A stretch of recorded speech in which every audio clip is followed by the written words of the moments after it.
Good morning, Riders. Today is Friday, December 14th, 2018. My name is Cameron Nestor. And I'm Ariana O'Brien. The ag classes at CR got new members in August. Let's take a closer look with Emily. Hi, I'm Mrs. Rusky. I teach Animal Science 1 here at Cesar Rodney High School. We were given 3 goats by Dr. Kim Gaines and her family, and the whole point behind having the goats was so that we had something here at school all year round for students to have some hands-on interaction with and kind of demonstrate the things that they're learning in their classrooms with real live animals. So our 3 goats, they were born in February and March of 2018, so they're still kids. We have Rose, Lila, and Daisy. Rose is an escape artist. She busts out of the pen at least twice a week. Lila is the super sweet one of the bunch, and Daisy is kind of a little mean, maybe not the nicest one in the bunch. She butts the other ones out of the food bowl, but they have a ton of personality and they're super sweet. They're all 3 females, and they are the boar breed. Boar is the most common breed of goat in the world and the most common breed of goat here in the United States as well. Dr. Kim Gaines is a huge supporter of our animal science program. She owns Forest Avenue Animal Hospital in Dover.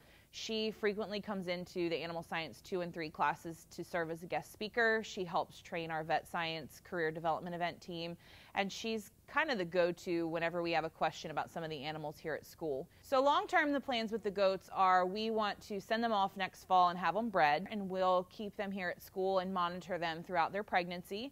And then they'll kid out in February or March, and we'll be here for the whole process of them giving birth. We want to partner with the RVED classes so that maybe they can set up a live stream cam so then anybody can tune in and watch the goats. I think the goats here at school are going to tremendously impact our classes.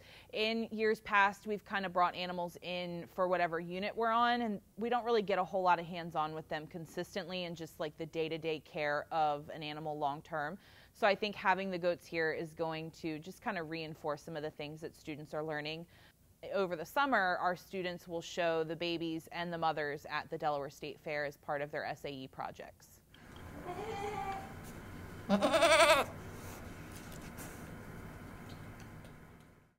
This is the season of giving. The RVED classes are taking donations for the local ASPCA. Happy holidays. Let's just take a closer look. During the holiday season, giving is a huge part of the traditions that take place around us to help those in need, including animals. RVED students are collecting dog and cat toys along with blankets for the ASPCA to support the animals they are in need. By giving an item, you are helping to provide comfort to an animal in the shelter. If you donate, you will be given a raffle ticket for entry to win one of 2 gift cards on 12/21 provided by RVED. Please bring donations to B104 before 7:30 or after school. Let's show our community how riders can support.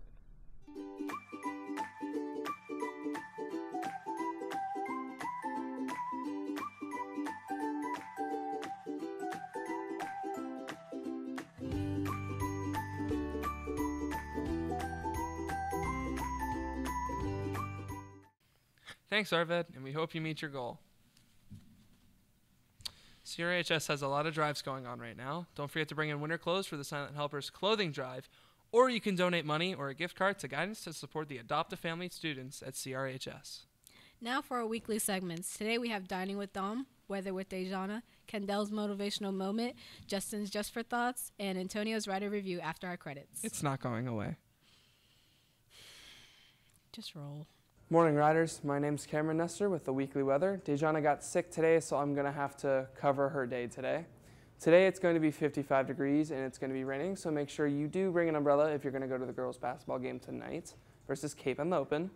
Going into our last week before winter break, it's going to be all in the mid-40s except for Thursday, which will be 53 with a possible chance of rain. So again, make sure you wear something that can keep you dry. Have a great day, and let's go Riders. Dining with Dom. Dining with Dom. Good morning, Riders. This is Dining with Dom, bringing you your lunch menu for next week. Now, Monday we have buffalo chicken macaroni and cheese. Tuesday we have barbecue pulled pork sandwich. Wednesday we have sausage, egg, and cheese croissant. Thursday we have chili cheese nachos. And Friday we have super burger. Thank you. This has been Dining with Dom.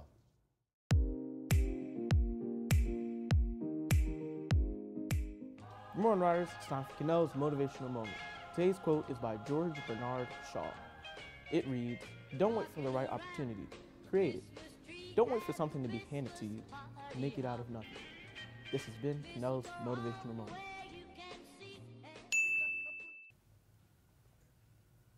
If an ambulance is on its way to save someone, but it runs someone over in the process, does it stop or does it keep going?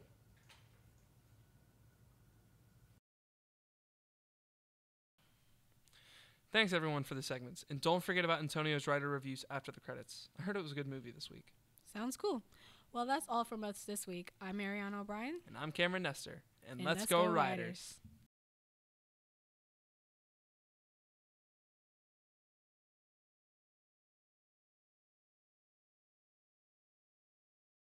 Ralph Breaks the Internet is the sequel to the 2012 animated film Wreck-It Ralph. It is written by Phil Johnston and Pamela Ribon, and is directed by Phil Johnston and Rich Moore.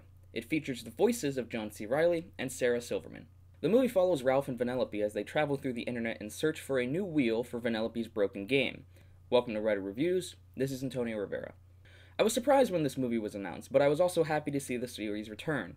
Out of all the 3D animated films that Disney Animation Studios has released in the last decade and a half, Wreck-It Ralph is my favorite because of its great animation, fun characters, and heartfelt messages about self-acceptance and bettering oneself. But I also really appreciated the details and jokes about games and gaming without relying on nostalgia or 1,000,001 references. While I did enjoy this entry, I felt there were some missteps. Starting with the positives, the animation and character designs are terrific. There are a lot of nice nuances in how some characters move and react that added to their character. The movie is vibrant and fun to look at, and I feel correctly portrays the vast, potentially overwhelming nature of the internet. Character designs are really good too. There's a character named Yes, with 3 S's, that is the physical embodiment of the algorithm of a fictional website in the film called BuzzTube. The algorithm decides what gets to the top of the charts and for how long. This concept is very cleverly reflected in her constantly changing outfits. Every new scene you see her in, even if it's only a few minutes later in the movie's world, she's wearing a new set of clothes, visually conveying the idea of constantly changing trends. Once I noticed this, I really couldn't stop smiling every time I saw the character.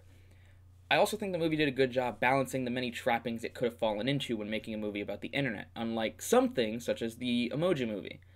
Product placement is a given in a movie like this, but it wasn't an oppressive amount like it was in the Emoji Movie. I do think the movie slips up a little, but I'll get to that. I do think the core themes of the film are good, and I felt that the conflict the writers decided to develop throughout the film works and provides good character development for both Ralph and Vanellope. There are also some good laughs and creative visual gags. I had a couple of issues with the film. One is the timeliness of a few jokes. The internet ages really fast. Trends come and go as fast as rain in Florida. This causes some issues for the movie because there are a couple of jokes that already feel outdated and unfunny, even though the trend that inspired them is only a few months old. This is not the case for all of the movie, however. Another issue I had was BuzzTube, the fictional website I mentioned. YouTube does exist in the movie's universe, but BuzzTube is apparently the top video sharing website. It just felt odd knowing that both exist in your movie when it could have just been more authentic to use YouTube. It's possible that Disney just wasn't allowed to, which is forgivable. I also felt that the movie didn't hit the same emotional notes as the first. That monologue that Ralph has at the end of the first movie as he's about to punch the giant Mentos mountain always gives me goosebumps. I didn't get anything like that with this entry. It also felt like the themes of this movie were spoon-fed to the audience, as if it were appealing to a much younger audience than the first, or even fans of the first movie, like me. The first movie came out in 2012. It's been 6 years, and I've changed a lot. I think it's a mistake to try and spoon-feed themes and messages to children because they're children. Kids understand more than you'd think. Overall, I did enjoy Ralph Breaks the Internet. It's a fun family movie that has some great animation and themes, but some out-of-fashion humor and really obvious writing.